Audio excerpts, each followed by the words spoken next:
You can see why I like her, can't you? She is, in fact, one of the very few feminists who I wouldn't mind sitting next to at dinner. Sort of Christina Hoff Sommers and you, that's about it. I have to ask for a correction to my introduction because I was introduced as associate editor of Breitbart, but I've had a promotion since then. Thank you. I was invited today to debate a feminist I admire. Somebody who has fought for years for women and children's rights, somebody I think is an intellectual powerhouse, and who I was excited to speak with. She wasn't available, so thank you to... The old jokes are always the best. I know. I'm just kidding. You know I love you. No, in all seriousness, Julie is one of the good feminists. And the fun thing about this is that we're having a debate at all. The existence of this debate sort of is the answer to the question. Some of you will know that Julie and I were both banned. She was banned first, the bitch. I get very upset about this. I'm so much more offensive than you. I mean, it's literally my job to annoy people. I'm sitting on Twitter all day being as offensive as possible, and you get banned first for a 10-year-old article. 12-year-old article.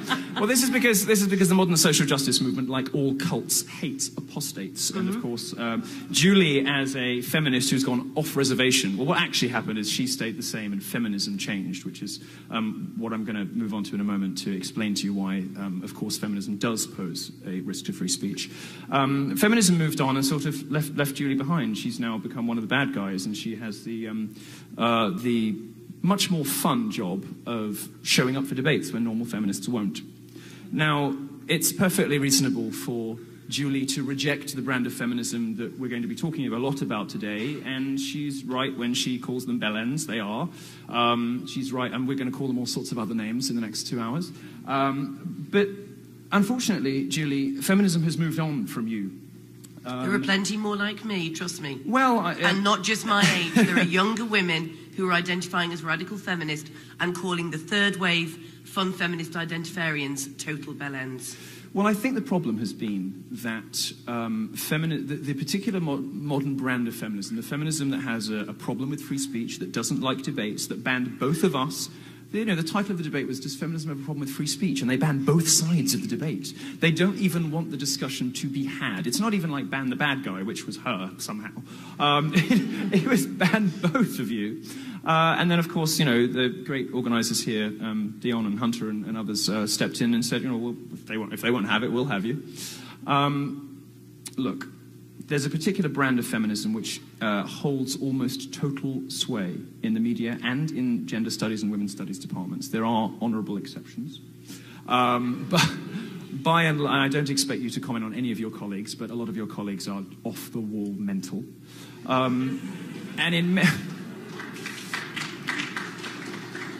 We're in a situation now where students can go to university, they come out dumber than when they went in.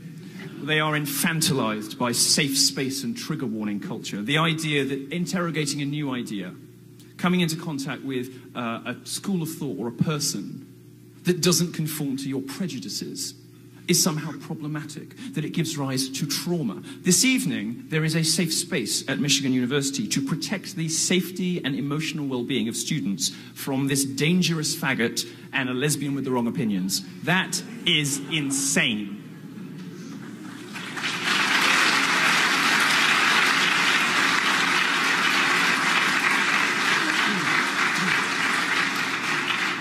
And the worst bit of this is that universities have started to go along with it.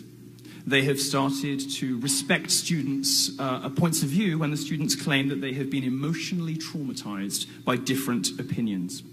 And the trigger warning and safe space culture has started to take root even in the best institutions in the country. My view on this is that anybody who asks for a safe space or a trigger warning should be immediately expelled. They have demonstrated... They have demonstrated that they are incapable of meeting the requirements of their course. Why are you here? Why are you here if not to discover new ways of looking at the world, to discover thinkers and ideas, history, stuff you never imagined that was possible, to broaden your intellectual horizons? If you're not prepared to do that, go home, leave. Don't be here.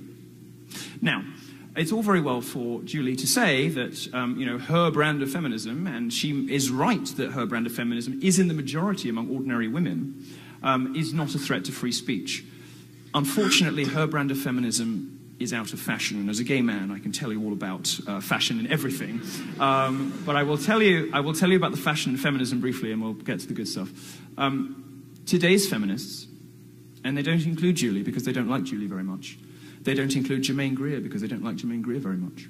They don't include Christina Hoff Sommers because they don't like Christina Hoff Sommers very much. All these women are womening wrong. They don't like any of these people. What they like is a weird, distorted view of the world that cares more about your orientation and your gender than what is in your head. They care more about what you are than what you say. That is profoundly wrong, and it gives rise to some statements from feminists, you know, whether it's masculinity so fragile, kill all white men, I bathe in male tears. And you can occasionally hear rhetoric like that from Julie's generation of feminists, but by and large they've got more of a sense of humor about it, so I don't mind so much. You get the sense with the third wavers that they sort of mean this stuff. And very often, when you hear the rhetoric coming out of whether it's Vox or Gawker or BuzzFeed or Mike or university departments or even in some cases the entertainment industry, we're really left in no doubt that feminism is, as Christina Hoff Sommers says, a sort of female chauvinism. And it's a kind of female chauvinism that knows it can get away with anything.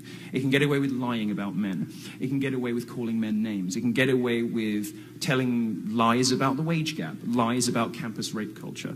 You're going to hear in this debate a lot of stuff, and you know, we're going to disagree on a lot. And Julie is not, you know, a free speech fundamentalist in the way that I am. But one thing that we are united on, I think, is that this particular modern brand of feminism is cancer. In the immortal words of Milo Yiannopoulos. And it's a sort of, it has metastasized on campuses because it has been left unchecked. It has metastasized because nobody ever sat these kids down and said, no, what you're doing is hateful and bigoted and fundamentally sexist. And the worst offense of all is that you bully and deride and ridicule anyone who dares to ask you for evidence. That's the fundamental, that is probably the most characteristic feature of modern feminism. It is why feminism is a colossal threat to free speech everywhere it exists on campuses and in the media. And it's why the answer to this debate question is yes. Thanks. Thank you.